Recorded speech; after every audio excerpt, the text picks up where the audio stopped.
It's your boy DJ Akademiks, and goddamn, my nigga Drake.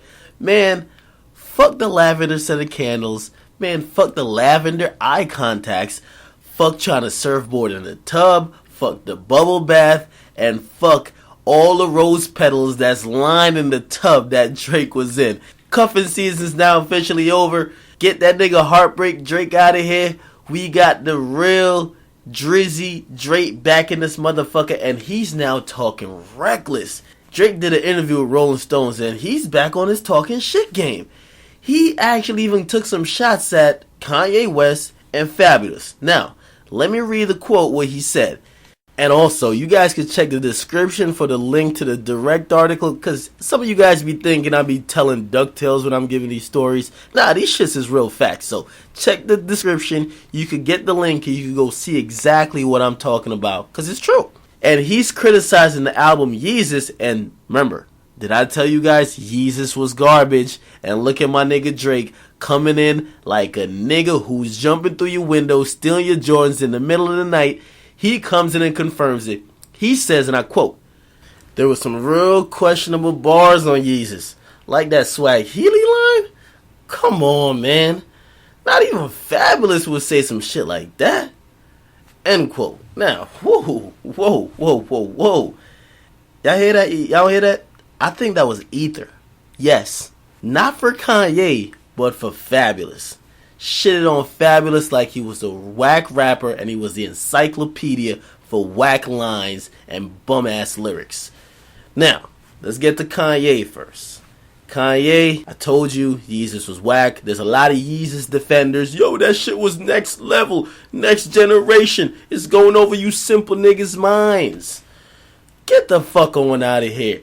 Kanye West was swag rapping on half of the album. He wasn't really rapping on like how he used to rap, like say College Dropout. He's on that Jay-Z, I'm too cool, let me just chill out, let me swag rap it through. Whack. I'm a little surprised Drake will call him out.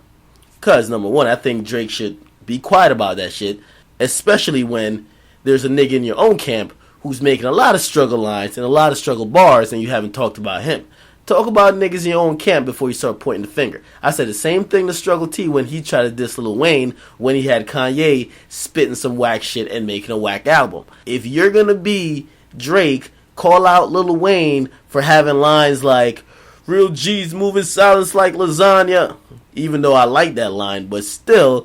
But then when you're gonna be like, "You can have it your way, Burger King," then you have another line like, "boy, I send them bloods at you like a tampon." Come on, get the fuck on out of here. Those are struggle bars 101.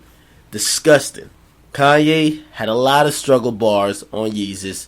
Lyrically, very poor or substandard or mediocre. I would say very below what we would expect from Kanye. Look like Drake is off his sensitive shit and he's bringing out that killer out right now. You know what I mean? He drained out the bubble bath and he's on that real nigga shit. So, okay. But damn, did y'all hear that Ether at damn Fabolous? Woohoo! I like Fabolous. Fabolous is a good rapper. I would say an above average rapper. But I don't know about you guys. I can't stand Fabolous just for the fact that he's been rapping for 10 fucking years and I know nothing about him. My nigga, what have you been rapping about? You've been rapping about 10 years and all you've been telling me is a bunch of DuckTales and fictional novels. And keep it real, you're not even telling stories. You're just rhyming line with line. Yes, it might be a hot line, but nigga, please. I'm listening to music in 2014 for more than that. You were the author of the line that said, "I think she killing him. I call it suicide." Get the fuck on out of the booth. You need to go to Love and Hip Hop, man. No, I don't want to hear that. Come with some substance. That's where the game is at right now. Unless you're gonna be on that turn up. Unless you're gonna be on that turn up wave, come with some substance. I'm not feeling that punchline shit. That shit is whack. That's why Wayne is not popping. That punchline shit is really not popping anymore. You're either gonna be turning up like Future, like I'm one of them ATL dudes like Migos, or I'm gonna rap with some substance, i.e. Drake or Kendrick, J. Cole, Wale. But just rhyming line on line, nigga, please. If you guys have no idea where this whole beef or problem or why would Drake call out Fabolous? Really, this is my understanding of their problems, right? Drake and Fabolous did a collab a couple years back, Throw It in a Bag remix. Drake, if you notice his verse, is a little bit different from the whole tempo, the whole feel of the song. Fab is talking about really spending on a chick, and really Drake is talking about not spending on a chick, really. He's talking about her being kind of independent and she could really hold herself down, something like that. But he wasn't following the flow of the song. He then came out in a later interview and he said that he was talking about his writing styles, and he was like, yo, he came out and he said he can't just write to fit a structure. He got to write from experience, and he got to write how he truly feels. So, and he gave the example. He said when he got on that song, Throw It in a Bag, even though it was talking about the theme of it spending on chicks, at that point, that's not what he was on. So he didn't write in that form. I think Fabolous caught a little, he caught a little feelings over that, because he's basically, imagine the sensitive nigga telling everyone that, yo, that song was a little bit too sensitive. I had to keep it real. So it's like the nigga that who's supposed to be real, he's keeping it sensitive. And the nigga who's sensitive, he's keeping it real. So that whole shit was fucked up from the get-go. But then, a lot of real subliminal shit been going on between them. I remember Fabolous got on the radio, and we all know Drake had that line saying, yeah, when she go in the other room, I'm gonna go through a purse. Everybody know that line.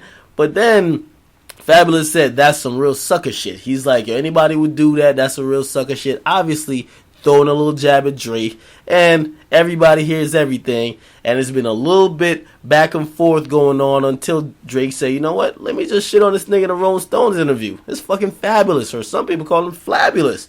Come on. So, the Soul Tape 3 was cool, but he just shitted on your career with that one line in an interview. But what will happen? Will Drake and Fabolous trade songs? Will Fabolous respond? I mean, is this equivalent to keep it real? I think it has the same effect just because how big of an artist Drake is, as Ray J jumping up on Power 105 saying, yo, I got 7 Rolls Royces outside. I got an indoor pool, outdoor pool. I'm going to slap Fab for being a bitch ass nigga. And I'm going to have Fab call in here and apologize for being a bitch ass nigga. Classic rant. But I think it has the same effect. So I think Fab has to respond. Drake's the biggest rapper. If he says anything sideways about you, you have to respond. Hopefully Fab doesn't come in like very negative and very obsessive, because that's how people see you desperate. You can't win that race. So we'll see what happens. But I want you guys to weigh in. Get in that comment box immediately. Hit that thumbs up button. Shout out to everybody who keeps supporting. Make sure you guys follow me on all social media at Akademiks. Instagram, Twitter, Facebook. Just search me. Keep sending me stories and let me know what's going on. Once again, it's your boy DJ Akademiks, and man, this fuckery just entertains the hell out of me.